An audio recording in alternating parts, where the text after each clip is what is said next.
पलट के आऊंगा शाखों पे खुशबू लेकर, पलट के आऊंगा शाखों में खुशबू लेकर, खिजा की जद हूं मैं, मौसम जरा बदलने दो। पहली बात मैं कहना चाहता हूं कि मैं कांग्रेस की पूरी लीडरशिप की तरफ अपना कृतज्ञता व्यक्त करना चाहता हूं। उन्होंने मेरे अंदर विश्वास रखा, चौथी बार के लिए मुझे उम्मीदवार बनाया। मैं तहे दिल से माननीय कांग्रेस अध्यक्ष, पूर्व कांग्रेस अध्यक्ष श्रीमती सोनिया गांधी, शीर्षस्थ नेतृत्व जो भी है, सबको धन्यवाद देना चाहता हूं। दूसरी बात, मैं तहे दिल से माननीय मुख्यमंत्री को और हर एमएलए जो यहां बैठे हैं, जो आपको दिख रहे हैं, कुछ नहीं दिख रहे हैं, उनको जेन्युइन तहे दिल से धन्यवाद देना चाहता हूं। वो पूरी तरह से प्रयत्नशील थे, उम्मीद बनाए बैठे थे और दिन रात उन्होंने परिश्रम किया, मेरा समर्थन किया। तीसरा, मैं उन 9 एमएलए को भी धन्यवाद देना चाहता हूं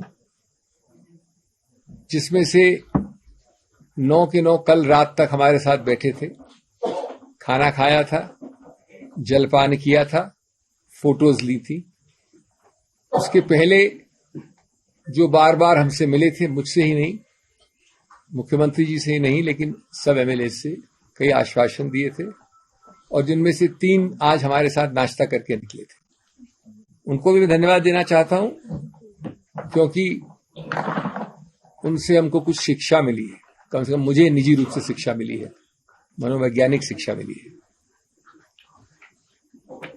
मैं इस संदर्भ में एक विनम्रता से प्रश्न पूछना चाहता हूं। नहीं, सबसे पहले, उससे पहले मैं माननीय हर्ष महाजन जी को तहे दिल से धन्यवाद, तहे दिल से बधाई देना चाहता हूं। वो जीते हैं और उनका हक बनता है बधाई प्रदान करने का। एक बात जरूर मैं कहूंगा, उनकी पार्टी को अपनी गिरेबान में देख के सोचें।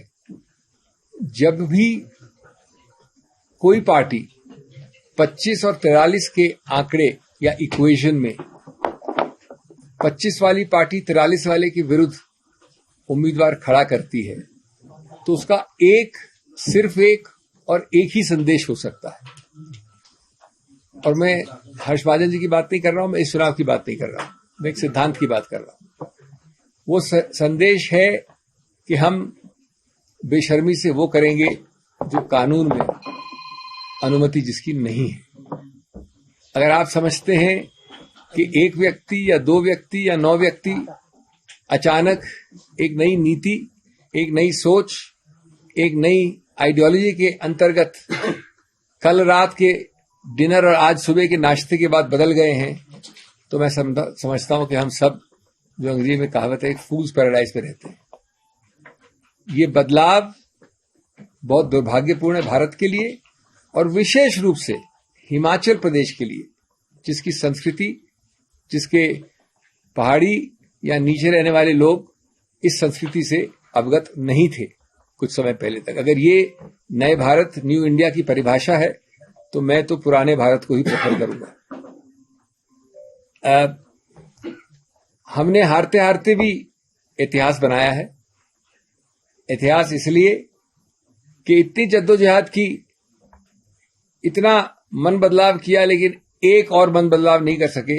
इसलिए 34-34 का स्वाभाविक आंकड़ा भारत में शायद पहली बार और आने वाले कई दशकों में वापस होने वाली नई चीज हुई है कि 34-34 का हमारे मित्रों के इतने प्रयत्न करने के बाद भी आंकड़ा आया।